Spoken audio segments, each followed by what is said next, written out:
फालूदा बेचकर बदली किस्मत, सत्य घटना। बेंगलुरु की भागदौड़ भरी जिंदगी में जहां हर कोई अपनी नौकरी, प्रमोशन और सैलरी के पीछे भाग रहा था, वही उसी शहर में एक ऐसा लड़का भी था जिसने सबकी सोच को उल्टा कर दिया। उसका नाम था अर्जुन मेहता। अर्जुन एक मल्टीनेशनल कंपनी में काम करता था जहां उसकी सैलरी लाखों में थी। ऑफिस एसी से भरा, लाइफ आरामदायक और भविष्य सुरक्षित माना जाता था। लेकिन अर्जुन के अंदर कहीं न कहीं एक खालीपन था। रोज सुबह उठकर वही ट्रैफिक, वही लैपटॉप, वही मीटिंग्स और वही टारगेट। उसे लगने लगा था कि वह अपनी जिंदगी किसी और के सपनों के लिए जी रहा है, अपने लिए नहीं। उसके दोस्तों को लगता था कि अर्जुन की जिंदगी परफेक्ट है, लेकिन अर्जुन को लगता था कि वह एक ऐसे पिंजरे में बंद है जो सोने का जरूर है, लेकिन आज़ादी उससे कोसों दूर है। एक दिन ऑफिस की खिड़की से बाहर देखते हुए अर्जुन ने नीचे सड़क पर एक छोटे से ठेले को देखा जहां एक आदमी फालूदा बेच रहा था। हैरान की और लोग बड़े साव से फालूदा खा रहे थे। अर्जुन के मन में अचानक एक ख्याल आया, और इतनी भीड़ एक छोटे से ठेले पर, अगर इसे सही तरीके से ब्रांड बना दिया जाए तो क्या होगा। उस दिन के बाद अर्जुन का ध्यान अपने काम से ज्यादा उस आइडिया पर जाने लगा। वह रोज उसी ठेले को देखता, लोगों की भीड़ को नोटिस करता और सोचता कि आखिर इसमें ऐसा क्या है और जो लोगों को इतना आकर्षित करता है। कुछ दिनों बाद उसने खुद उस ठेले से फालूदा खाया। स्वाद अच्छा था, लेकिन उससे ज्यादा अर्जुन को जो चीज समझ आई वो थी इमोशन। लोग सिर्फ फालूदा नहीं खा रहे थे, वे एक अनुभव खरीद रहे थे। गर्मी में ठंडा, मीठा और रंग बिरंगा फालूदा उनके चेहरे पर खुशी ला रहा था। अर्जुन ने उसी समय फैसला कर लिया कि वह कुछ अलग करेगा, कुछ ऐसा जो छोटा दिखे लेकिन बड़ा बन सकता है। लेकिन यह फैसला लेना आसान नहीं था।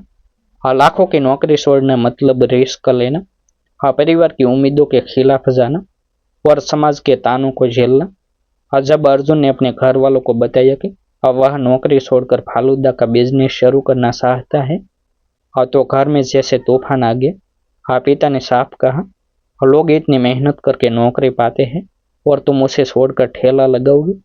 माँ को डर था कि बेटा कहीं जिंदगी खराब न कर ले, और दोस्तों ने भी मजाक उड़ाया। इतनी पढ़ाई करके आखिर में फालूदा ही बेचना था। लेकिन अर्जुन के अंदर जो आग थी वो अब बुझने वाली नहीं थी। उसने तय कर लिया कि चाहे कुछ भी हो जाए, वह अपने दिल की सुनेगा। 2020 का साल था, जब पूरी दुनिया कोविड के कारण ठहर सी गई थी। यही वह समय था जब अर्जुन ने अपना पहला कदम उठाया। उसने अपनी सेविंग्स से करीब 5 लाख रुपया निकाला और बेंगलुरु के एक छोटे से इलाके में एक छोटा सा आउटलेट किराए पर लिया। नाम रखा शील ट्रीट्स फालूदा। नाम सुनने में साधारण था, लेकिन अर्जुन की सोच बिल्कुल अलग थी। उसने तय किया कि वह सिर्फ फालूदा नहीं बेचेगा, बल्कि एक ब्रांड बनाएगा। उसने अपने आउटलेट को बहुत ही आकर्षक तरीके से डिजाइन किया। छोटा सा स्टोर, लेकिन रंग बिरंगी लाइट्स, साफ सुथरा माहौल और मेन्यू ऐसा जो किसी कैफे से कम नहीं था। उसने फालूदा के कई नए फ्लेवर बनाए। Chocolate falooda, red velvet falooda, केसर पिस्ता स्पेशल और यहाँ तक हेल्दी फालूदा भी। हर एक डिश को इस तरह पेश किया जाता था कि लोगों उसे खाने से पहले उसकी फोटो खींचना चाहते थे। अर्जुन समझ चुका था कि आज के दौर में इंस्टाग्रामेबल फूड ही लोगों को खींचता है। शुरुआत आसान नहीं थी। पहले कुछ दिनों तक दुकान पर बहुत कम लोग आते थे। कई बार पूरा दिन निकल जाता और मुश्किल से 5 से ऑर्डर ही मिलते। अर्जुन खुद काउंटर पर खड़ा रहता, खुद फालूदा बनाता और खुद ही सफाई करता। कई बार उसे लगता कि शायद उसने गलत फैसला ले लिया है, लेकिन हर बार वह खुद को याद दिलाता, अगर आसान होता तो हर कोई कर लेता। धीरे धीरे उसने सोशल मीडिया का सहारा लिया। उसने इंस्टाग्राम पर अपने फालूदा की तस्वीरें डालनी शुरू की, छोटे छोटे वीडियो बनाए और लोकल फूड ब्लॉगर्स को फ्री में टेस्टिंग के लिए बुलाए। हाँ, शुरुआत में कोई खास रिस्पॉन्स नहीं मिला। हाँ, लेकिन अर्जुन ने हार नहीं मानी और उसने लगातार कोशिश जारी रखी। एक दिन एक फूड ब्लॉगर ने उसकी दुकान का वीडियो पोस्ट किया, हाँ, जो अचानक वायरल हो गया। उसी दिन से अर्जुन की जिंदगी बदलनी शुरू हो गई। अगले ही दिन उसकी दुकान के बाहर लंबी लाइन लग गई। लोग सिर्फ फालूदा खाने नहीं, हाँ, बल्कि उस वायरल जगह को देखने आ रहे थे। अर्जुन ने इस मौके को हाथ से नहीं जाने दिया और उसने अपनी क्वालिटी को कभी गिरने नहीं दिया। हर कस्टमर के साथ अच्छे से पेश आए और हर फीडबैक को गंभीरता से लिए। हाँ, धीरे धीरे उसकी दुकान एक ब्रांड बनती जा रही थी। हाँ, लोग अब उसे सिर्फ एक फालूदा बेचने वाला नहीं, हाँ, बल्कि एक यंग एंटरप्रेन्योर के रूप में देखने लगे थे। हाँ, जो लोग पहले उसका मजाक उड़ाते थे, हाँ, वही अब उससे बिजनेस टिप्स लेने लगे थे। अर्जुन को समझ आ गया था कि असली जीत पैसे में नहीं, हाँ, बल्कि उस पहचान में है, हाँ, जो आपने खुद बनाई हो। और वायरल वीडियो के बाद अर्जुन मेहता की जिंदगी ने ऐसी रफ्तार पकड़ी, हाँ, जिसकी उसने कभी कल्पना भी नहीं की थी। अशील ट्रेड्स फालूदा अब सिर्फ एक छोटी सी दुकान नहीं रही थी, हाँ, बल्कि बेंगलुरु के युवाओं के बीच एक ट्रेंड बन चुकी थी। हर शाम दुकान के बाहर लंबी कतार लगती और लोग अपने दोस्तों के साथ आते, फोटो खींचते, हाँ, वीडियो बनाते और सोशल मीडिया पर शेयर करते। अर्जुन हर दिन बढ़ती भीड़ को देखकर खुश तो होता, हाँ, लेकिन उसके साथ ही जिम्मेदारियों का बोझ भी बढ़ता जा रहा था। अब यह सिर्फ एक आइडिया नहीं था, हाँ, बल्कि एक ब्रांड बन चुका था, हाँ, जिसे संभालना आसान नहीं था। हाँ, भीड़ बढ़ने के साथ ही सबसे बड़ी चुनौती थी, हाँ, क्वालिटी को बनाए रखना। हाँ, पहले अर्जुन अकेले सब कुछ संभाल लेता था, हाँ, लेकिन अब उसे स्टाफ रखना पड़ा, हाँ, नए लोगों को ट्रेन करना, हाँ, उन्हें उसी पैशन के साथ काम करने के लिए तैयार करना, हाँ, यह आसान नहीं था। हाँ, कई बार ऐसा होता कि हाँ, किसी स्टाफ की गलती से ऑर्डर खराब हो जाता और कस्टमर नाराज हो जाते। अर्जुन हर ऐसी गलती को खुद की जिम्मेदारी मानता और तुरंत सुधार करने की कोशिश करता।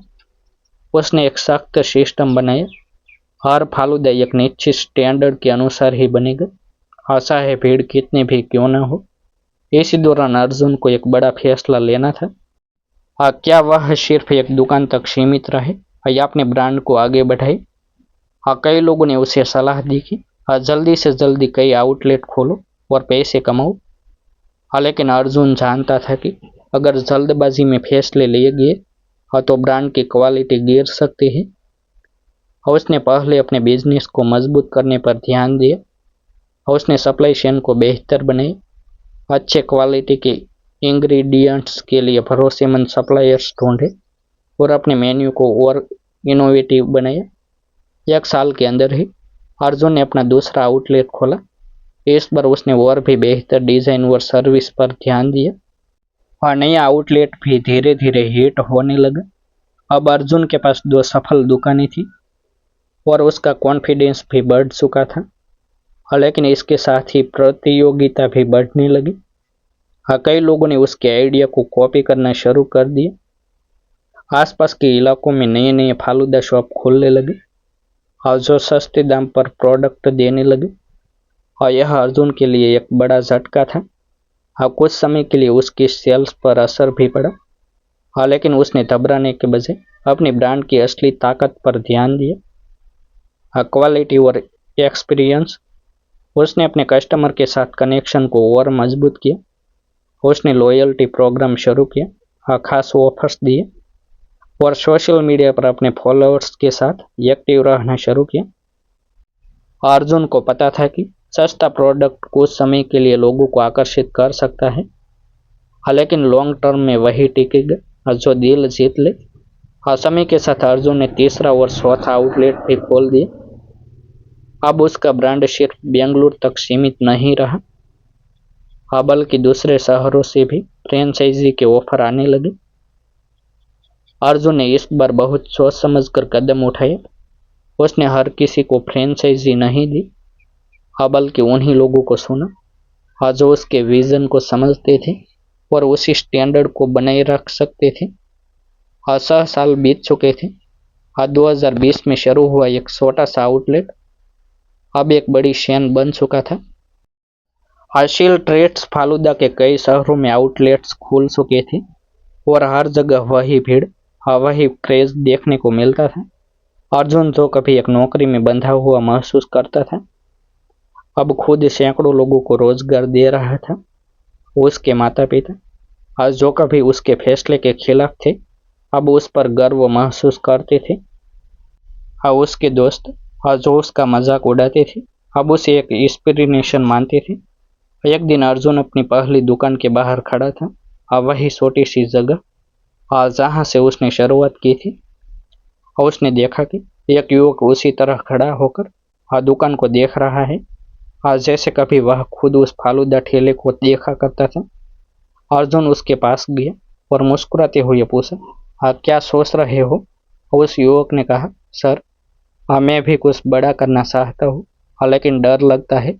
अर्जुन ने हल्की सी मुस्कान के साथ जवाब दिया, और डर हमेशा रहेगा, लेकिन अगर तुमने उसे अपने फैसलों पर हावी होने दिया तो तुम कभी आगे नहीं बढ़ पाओगे। और मैंने भी डर के साथ ही शुरुआत की थी, लेकिन मैंने उसे अपनी ताकत बना लिया। आज अर्जुन की कहानी सिर्फ एक बिजनेस सक्सेस स्टोरी नहीं थी, बल्कि एक मैसेज थी कि अगर आपके पास एक साफ विजन, मेहनत करने का जज्बा और खुद पर विश्वास है, तो आप किसी भी छोटे आइडिया को बड़ा बना सकते हैं। नौकरी छोड़ना एक जोखिम था, लेकिन वही जोखिम उसकी सबसे बड़ी ताकत बन गया।